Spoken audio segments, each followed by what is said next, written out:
लालच, संतुष्टि और वक्त की कीमत के बारे में है। ये हमें याद दिलाती है कि हम दौड़ तो बहुत रहे हैं, पर क्या हम जानते हैं कि हमारी मंजिल कहाँ है? शीर्षक 6 गज जमीन, how much land does a man need. अध्याय 1, एक मामूली किसान की हसरत। पाकोम नाम का एक किसान था। उसके पास अपनी थोड़ी सी जमीन थी, छोटा सा घर था और एक खुशहाल परिवार था। लेकिन पाकोम के मन में हमेशा एक ही बात खटकती थी, अगर मेरे पास थोड़ी और जमीन होती तो मैं दुनिया का सबसे सुखी इंसान होता। एक दिन उसे पता चला कि दूर एक कबीले बशकीर के लोग बहुत ही कम दाम में बहुत सारी उपजाऊ जमीन बेच रहे हैं। पाकोम अपनी सारी जमा पूंजी लेकर वहां पहुंच गया। अध्याय 2, एक अनोखी शर्त। कबीले के सरदार ने पाकोम का स्वागत किया और एक अजीब सी शर्त रखी। सरदार ने कहा, तुम एक दिन में पैदल चलकर जितना बड़ा घेरा बना लोगे, वो सारी जमीन तुम्हारी हो जाएगी। कीमत सिर्फ 1000 रुपए है। पाकोम खुश हो गया, लेकिन सरदार ने एक चेतावनी दी। शर्त यह है कि तुम्हें सूरज डूबने से पहले उसी जगह वापस पहुंचना होगा जहां से तुमने चलना शुरू किया था। अगर तुम 1 मिनट भी लेट हुए तो तुम्हारे पैसे भी डूब जाएंगे और जमीन भी नहीं मिलेगी। अध्याय 3, लालच की लंबी दौड़। अगली सुबह सूरज की पहली किरण के साथ पाकोम ने दौड़ना शुरू किया। शुरुआत में वो धीरे चला, फिर उसने सोचा कि आगे की जमीन ज्यादा उपजाऊ है तो वो और आगे निकल गया। दोपहर हो गई, पाकोम पसीने से तरबतर था।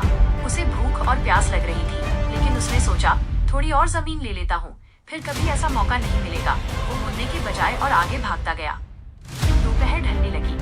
पाकोम ने पीछे मुड़कर देखा तो वो शुरुआती बिंदु से बहुत दूर निकल आया था। अब उसे डर लगने लगा। उसने वापस भागना शुरू किया। अध्याय 4, डूबता सूरज और आखिरी कोशिश।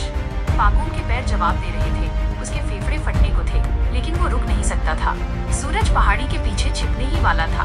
उसने देखा कि सामने पहाड़ी पर कबीले के लोग खड़े होकर उसका उत्साह बढ़ा रहे हैं। पाकोम ने अपनी आखिरी ताकत झोंक दी। वो गिरता पड़ता, हांफता हुआ ठीक उसी पल उस बिंदु पर पहुंच गया जब सूरज पूरी तरह डूब चुका था। वो जीत गया था। सरदार चिल्लाया, शाबाश, तुमने बहुत सारी जमीन जीत ली। अध्याय 5, असली जरूरत। जैसे ही पाकोम ने सरदार के पैरों के पास हाथ रखा, उसके मुंह से खून निकला और वो वहीं ढेर हो गया। उसकी सांसें थम चुकी थी। उसका नौकर आगे आया। उसने पाकोम के लिए एक गड्ढा खोदा और उसे वहीं दफन कर दिया।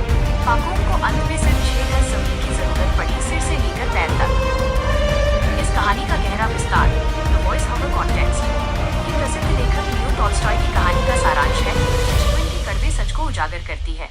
1, इच्छाओं का अंतहीन जाल। पाकोम के पास सब कुछ था, लेकिन थोड़ा और की चाहत ने उसे मौत के मुंह में धकेल दिया। हम भी अक्सर बेहतर भविष्य की दौड़ में अपना आज और अपनी सांसें गंवा देते हैं। 2, संतुष्टि का अभाव। अगर पाकोम दोपहर को ही मुड़ जाता तो वो जीवित रहता और उसके पास काफी जमीन होती, लेकिन लालच ने उसे उसकी शारीरिक क्षमता से बाहर धकेल दिया। 3, अंतिम सत्य। हम चाहे कितना भी बैंक बैलेंस बना लें या कितनी भी संपत्तियां खड़ी कर लें, अंत में हमारे साथ केवल हमारा चरित्र और वही 6 गज जमीन जाती है। 4, वक्त और स्वास्थ्य। पाकोम ने जमीन के लिए अपना स्वास्थ्य दांव पर लगा दिया। अंत में उसके पास जमीन तो थी, पर उसे भोगने के लिए वो खुद नहीं बचा। जीवन का सबक, महत्वाकांक्षा अच्छी है, लेकिन जब वो लालच बन जाए तो वो विनाश की ओर ले जाती है। अपनी दौड़ के बीच में रुककर ये जरूर पूछें, क्या मुझे सच में इसकी जरूरत है? इतना मत भागिए कि जब आप मंजिल पर पहुंचे तो उसे महसूस करने के लिए आपके भीतर जान ही न बचे। अपनी सीमाओं को पहचानिए और जो आपके पास है उसमें खुश रहना सीखिए, क्योंकि अंत में विजेता वो नहीं जिसके पास सबसे ज्यादा जमीन है, बल्कि वो है जिसने अपनी जिंदगी को सुकून से जिया है। क्या ये था आज का वीडियो?